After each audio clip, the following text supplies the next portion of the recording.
السلام عليكم. نصور معاكم النهاردة من أعلى نفق محمد نجيب في سيدي بشر، واللي بيتم فيه تطويرات كبيرة وشغل كبير حاليا نظرا لبناء كوبري جديد في شارع محمد نجيب هيؤدي إلى استغناء كلي أو جزئي عن نفق محمد نجيب اللي احنا متعودين عليه. وتعالوا نشوف التطورات اللي هتحصل في شارع محمد نجيب والتغيرات الكبيرة اللي بنشوفها حاليا في شارع محمد نجيب. حاليا في ظهرنا طبعا مسار مترو اسكندرية او مكان قطار ابو قير سابقا. شوفوا ده النفق بقى، دي فتحة النفق اللي جاية من دربالة والجزيرة الخضراء باتجاه البحر، معدية من شارع محمد نجيب.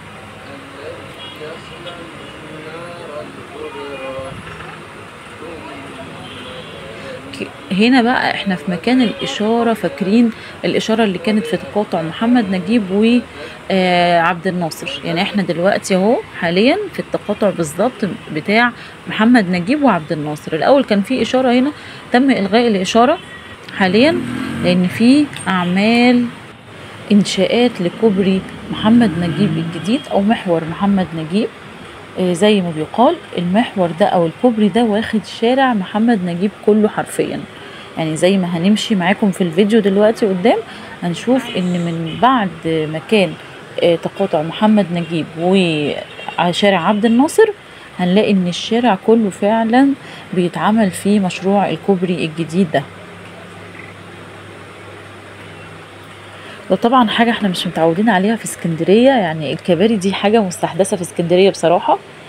يعني كنا بنشوف الكلام ده كتير طبعا في القاهرة عبارة عن مجموعة كباري حاليا، لكن اسكندرية بقى جديد علينا ان احنا نشوف كمية الكباري دي في اسكندرية. بصوا زي ما احنا شايفين احنا ماشيين بطول الشارع يعني مقفول، مفيش غير المسافة اللي انتوا شايفينها دي بيعدي منها عربية واحدة او توك توك او كده فقط لا غير، لكن بقية الشارع كله اشغالات بسبب كوبري الجديد بتاع محمد نجيب.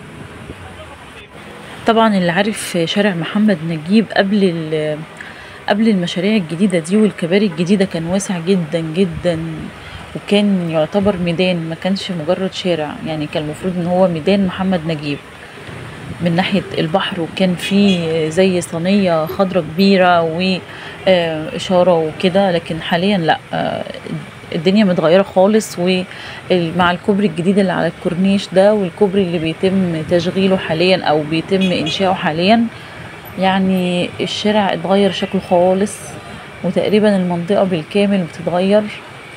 الله أعلم للأحسن ولا للأسوأ، هنشوف في الأيام الجاية وهنتابع آخر التطورات هنا على القناة. وما تنسوش لو مهتمين باسكندرية وكل أخبار اسكندرية اعملوا لايك للفيديو واشتراك في القناة عشان يوصلكم مني كل جديد.